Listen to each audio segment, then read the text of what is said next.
Yeah, no. All right. Good afternoon, ladies and gentlemen.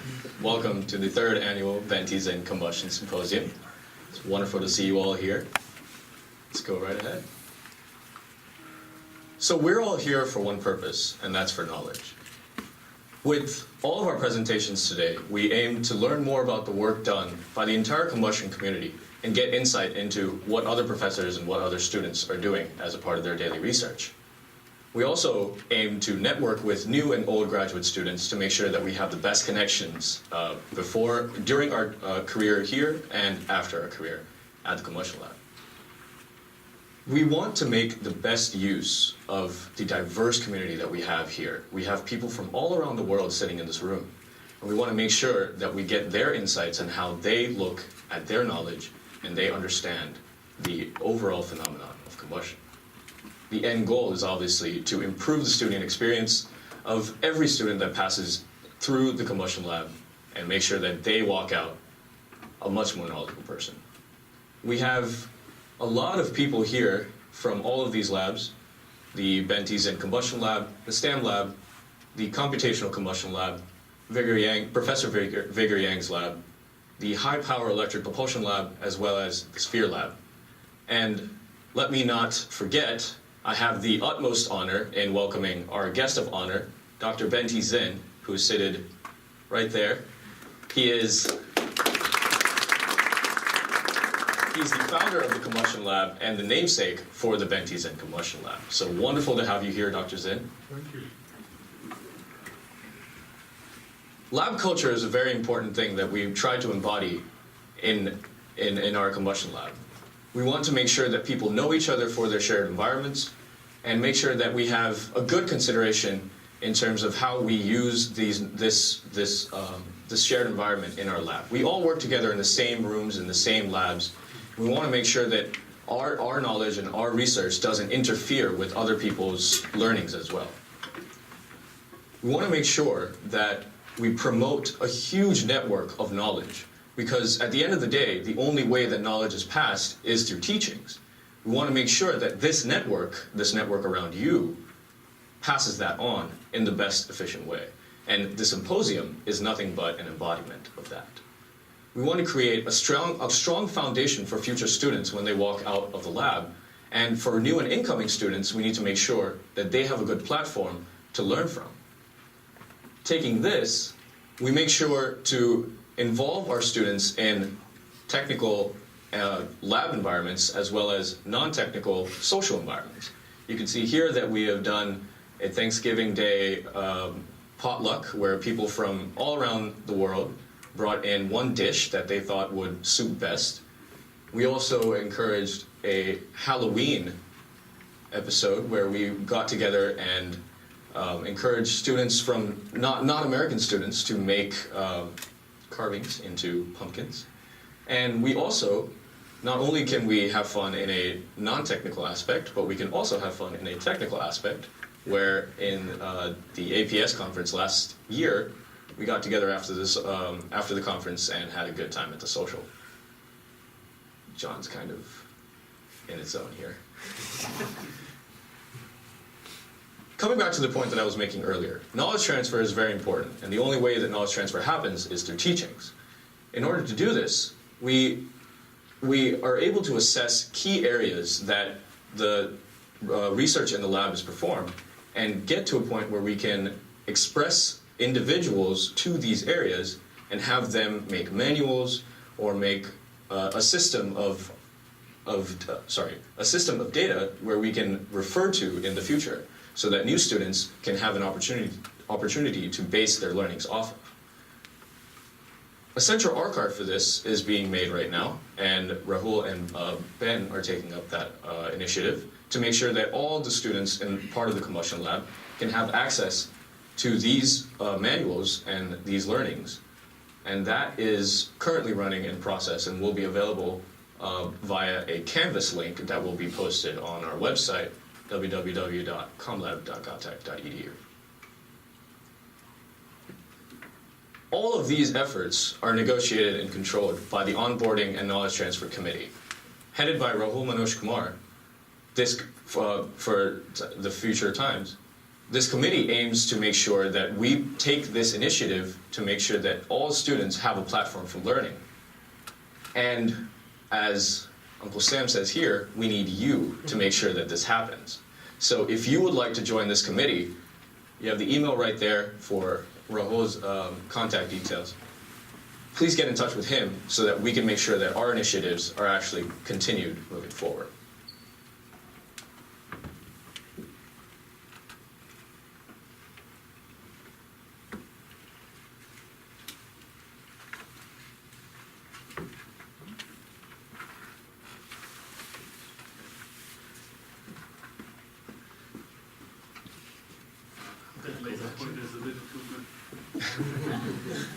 Okay, let's try that again. Yeah, I tried that. Okay, thanks. So in order for today to be possible, we want to extend a special thank you to Dr. Tim Lewin, Dr. Devesh Ranjan, and Dr. Jeff Jagoda for making sure that this event could happen in the first place.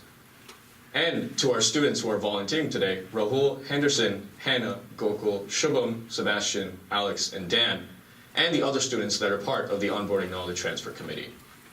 Thank you very much for your efforts today, and we hope that we will be able to continue these efforts throughout the rest of the symposium.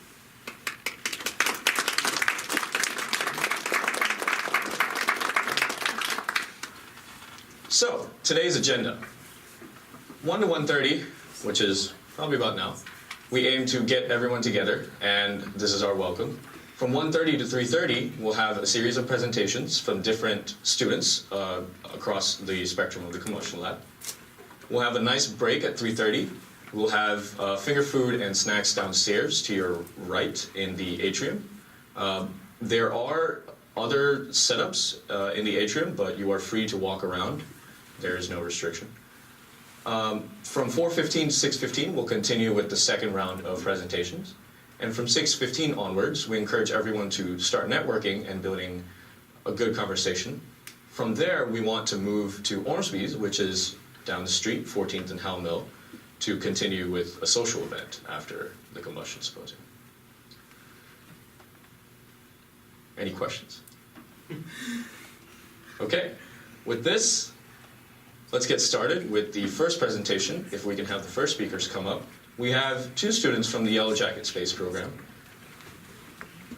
Trenton Charlson and Gerhardus, Loohuis, and they will be talking about the development of a Kerolox fueled rocket engine, the YJ-15.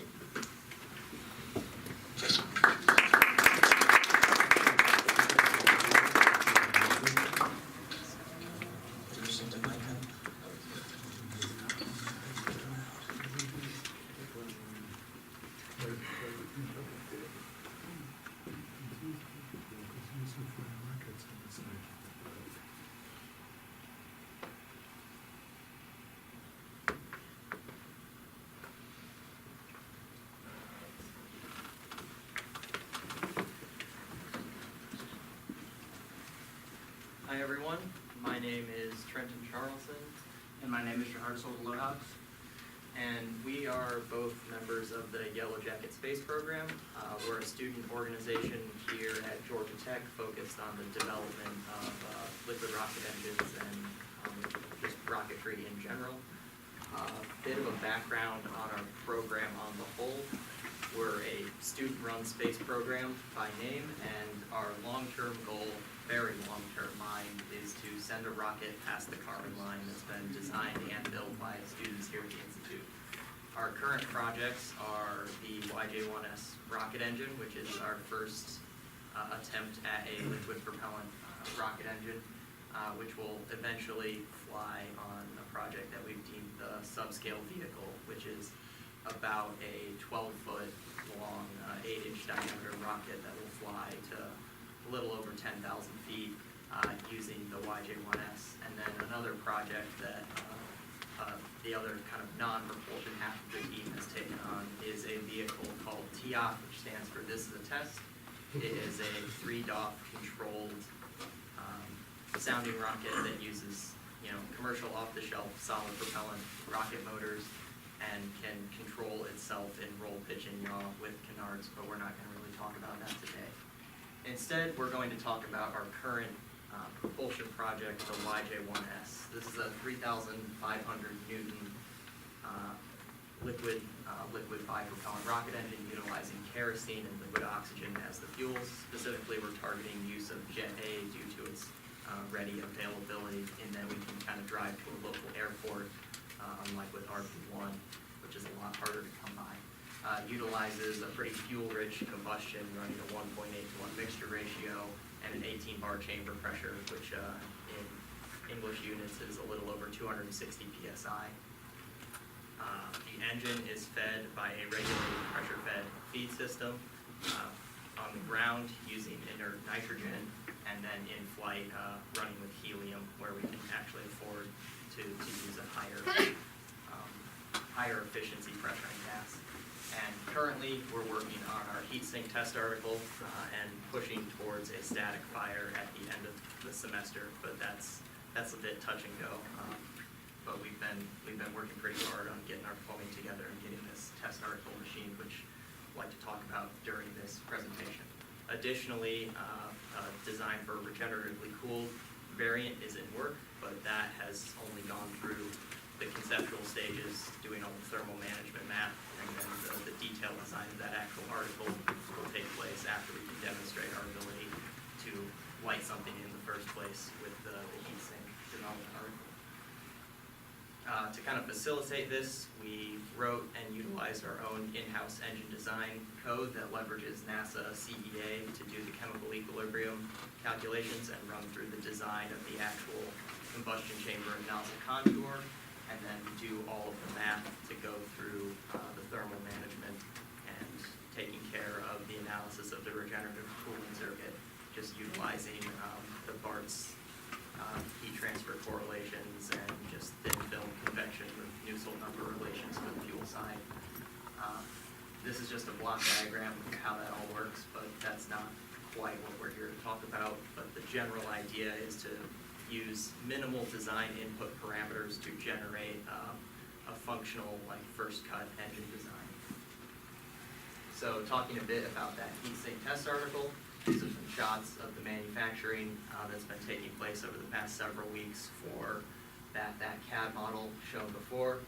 Right now, I walked here from the AE shop, having been working on our nozzle start section, which is an extension of the chamber. But here's, from this point on, it's just some pretty pictures. Of note, we're utilizing a pintle injector, a LOX-centered pintle specifically. The combustion chamber is made out of 4140 alloy. It's not targeted to run for longer than 1.5 seconds. It utilizes a graphite nozzle, which is about to pop into the lathe fairly soon, and then stainless steel injector hardware, and then a copper lower injector plate to facilitate decent heat transfer between the fuel dome and the actual combustion mantle. Right now, the hope is to have this test article finished by about the end of next week, assuming no further issues in machining. But doing work on the pintle, especially in 304 stainless, has been pretty challenging due to the nature of the small parts and whatnot. In parallel to our engine development, we naturally, of course, have both ground feed system as well as stands for both the feed system and the engine, in addition to data acquisition equipment and our engine controller. So for our test side, we do have a separate feed system stand and a separate engine stand. The engine thrust stand is effectively just a large structural module to hold the engine and a load cell, and then has some quick run valves on top in addition to plumbing for the purge system. Then the feed system stand contains everything else, including the tanks, the K-bottle pack for GN2, and all of our pressurization stuff. In addition, so around our tank stand, we will have a fire suppression and acoustic suppression system based on water nozzles. This is a picture of our engine thrust stand, so it's mostly just mild steel. We've developed it in-house. The guy you see hanging there is Paul Yabaro. He has been kind of in charge for our engine stand development. And it's effectively just a relatively simple steel structure with just stringers handle vibe and also just stiffen structure and quick to steel blast deflector.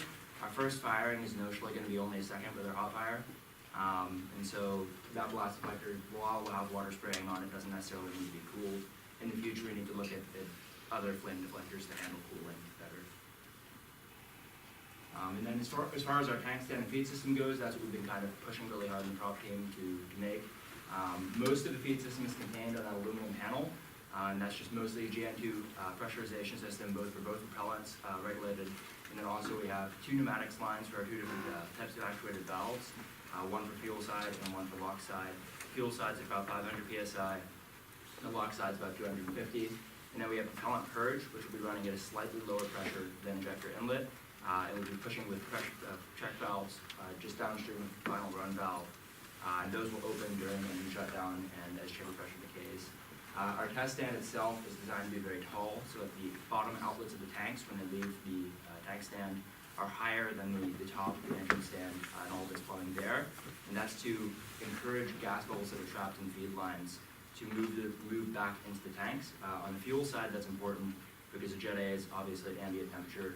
And then the lock side is less important because any GOX or GN2 bubbles that would be caught in the locks, which would be kind of condensed and dissolved into the locks as soon as you do tank press, since the system will be at ambient until just before firing. But either way, we have both tanks up above the engine to prevent entrapping gas pockets in the feed lines, as well as also to kind of facilitate replacing the GN2 or air, mostly GN2 and then the lock side, that'll be trapped in those lines during propellant fill. But yeah, relatively simple feed system with a human operator setting regs and regs handling everything. We do have one actuated like ISO valve, pneumatic ISO valve that has a motor actuator. We have two LOX valves that are actuated pneumatically that were designed in-house, and then we have a fuel valve, which Trenton will show at the end of this presentation, which was kind of designed in-house and made. That's about that for the feed system, and of course, numbers of solenoids from industry, mostly. Alright, so, got rid of one of the pictures.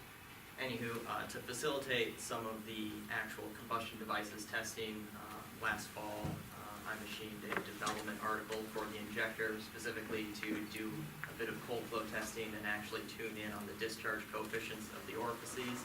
There's not much to say here, but we've been kind of testing this in about half a dozen water flows over the course of this spring, throughout January through February, and have gotten to the point where we've nailed down our hopefully final discharge coefficients and have started machining on the actual static fire injector. But here's just some shots from some water flow testing.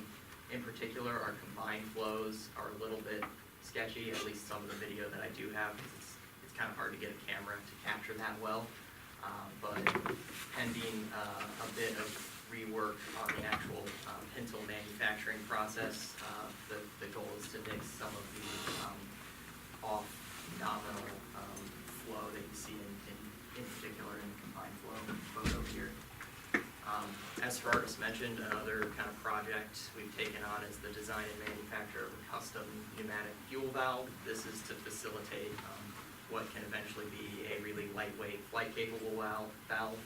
So it's by design a sleeve valve, which means that, and I've got the cross-section here, this central portion actuates within the housing via pneumatic supply to turn on and off the flow of fuel. In particular, the fuel flows through the inlet, outporting in the sleeve and into this cavity. When you have this pneumatics cavity pressurized, the sleeve is seated here and no fuel can come out of the valve or leak through the outlet, which has been tested thus far. And then when you're ready to actually actuate the valve, you just vent the pneumatics cavity and the pressure of the fuel pushes the sleeve back through those dynamic seals and allows flow to go through the component. So far this has passed 100 PSI flow testing without leaks, but that was after a little bit of inevitable rework on our seat machining process and getting that to seal up really tight, especially at really low pneumatics pressure conditions. And it utilizes a peak ball on cone seat design. And then another thing that goes along with the tank stand itself is our development of a custom high-pressure fuel tank. This tank is designed to be a tank both literally and in the military sense. It weighs about 112 pounds. It's designed to not go anywhere and be just incredibly stable. Utilizes custom Viton rod seals just to keep the pressure in, and so far it's passed 750 psi hydrostatic proof, with the design NEOP at 1000 psi with a 1.5x proof margin, and all structural stuff conforming to NASA 5005 standards for ground support equipment, safety factors, and the like. And yeah, that's the end of what we've got to talk about. Mostly just wanted to highlight our development and what our sort of schedule is looking like now, but at this point in time, we're just cranking out as much hardware as fast as possible and like really pushing to do a static fire and light this thing by the end of the semester. With that, any questions?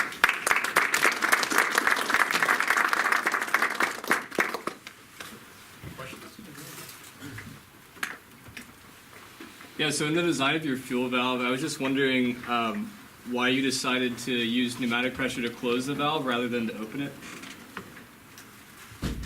Well, I looked into the possibility of allowing the pneumatics to open the valve, but it's kind of hard to route the fuel in that case. That design follows some of the stuff I've seen in industry personally for how you use pressure assist. Typically, the working fluid running through the valve is what provides the force to open it in most of the pneumatically piloted hardware I've seen, but with a little bit more complex routing, you could also generate a design that used pneumatics to open the valve with probably a lot more seals. I think it's very impressive what you're doing, but I have a question. It's dangerous. Do you have anybody with a lot of experience in safety So watching over your shoulder? our faculty advisor is Dr. Glenn Lightsey. We also work a little bit with Dr. Adam Steinberg to go over some of our procedures, but to cover stuff like looking through our P&ID, safety planning and all that, we actually have a couple of contacts at Blue Origin's Van Horn facility and SpaceX's McGregor test facility. From a lot of our members have done work in industry with rocket engine testing and components, and we've kind of maintained our contacts there and send them information about our P&ID for review. So before we bent a single tube, we had folks at Blue Origin and SpaceX look through all of our plumbing instrumentation. Be careful. How long did it take you on the drawing board before you were at a point that you said, okay, we now actually need to build this? So this engine became my little pet project in January of 2018. We started making the first injector prototype in about September of 2018. Before that, there was a lot of work that was being done on the P&ID. That has been in continuous revision and update since fall of 2017. So there's been a lot of design iteration and work into this final stage. For things like the tank, that was designed over the course of about 2 months and then machined over the course of about a month. For the fuel valve, I kind of sat down and did that design over a couple days, and it took me 3 weeks to actually make because of a lot of fun doing that all manually, and getting the dynamic seals in particular to work well. But it kind of varies from component to component. The actual engine itself, the heatsink test article, that's been kind of continuously being revised and reworked since fall of 2018, about last September-ish, and then we just started cutting the components for that at the start of March. So that's been a long time on the drawing board, getting reworked and rechecked before we finally committed to cutting off a chunk of our 6-inch bar 4140.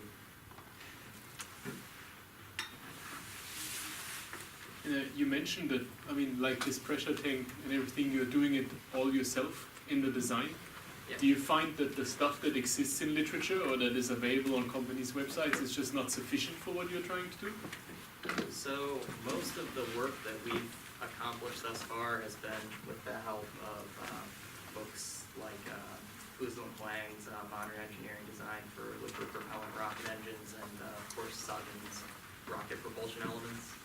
A lot of the stuff in there has helped with, in particular, like the actual design of the combustor itself, spinning up the design code that we talked about to actually model things and get an ideal contour for our chamber and nozzle.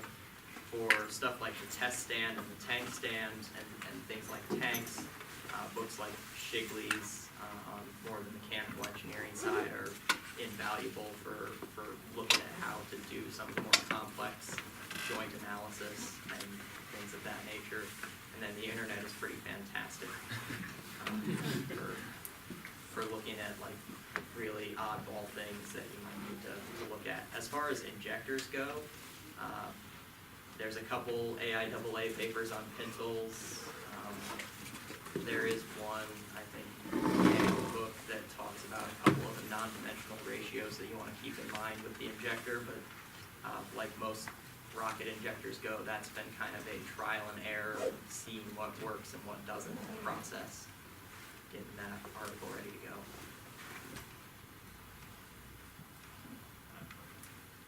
Where's your test area? So right now, we're looking at a test site in rural Mississippi. A friend of a friend has a horse farm in a pretty vacant plot of land that they're willing, the Mississippi State University Space Cowboys team already does testing there, so we're kind of using a site that's already seen a couple of hybrid firings and soon to be their liquid propellant project firing. But we're looking at options closer to campus if possible, because Mississippi is a bit of a trek.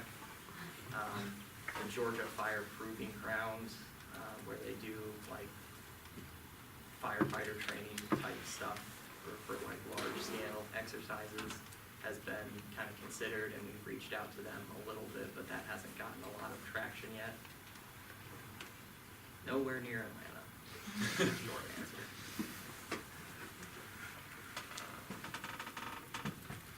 How do you finance all of this? So we are a registered student organization with Georgia Tech, which means that we can request an annual budget through SGA. This past fiscal year, so fiscal year 19, that budget was just under $13,000, which is not enough money to really kind of take this development from start to finish. So a good amount of our financing does come from industry sponsors and donated hardware. For example, there's not a lot of them shown. It's kind of hard to see, but I've got some industry contacts with Murata. I reached out to a friend / engineering manager there, and they were able to donate a set of 10 PLV34 3-way solenoids for actually running all of our pneumatics, which has been invaluable because that's a hardware cost of maybe shy of about $15,000 depending on the quantity of valves that you buy, and they just kind of sent it to me in a box. Things like plumbing, we worked with Brennan Industries here in Georgia, and I guess they're a pretty national company with sites all over, but they donated all of the AN fittings for our plumbing. So carefully and with the help of industry. And we have a couple like just monetary sponsors, in particular Blue Origin, Lockheed Martin, and Boeing have all thrown a bit of money into the collective pot for helping to finance some of this hardware development. Any more questions? Okay, let's thank our speakers.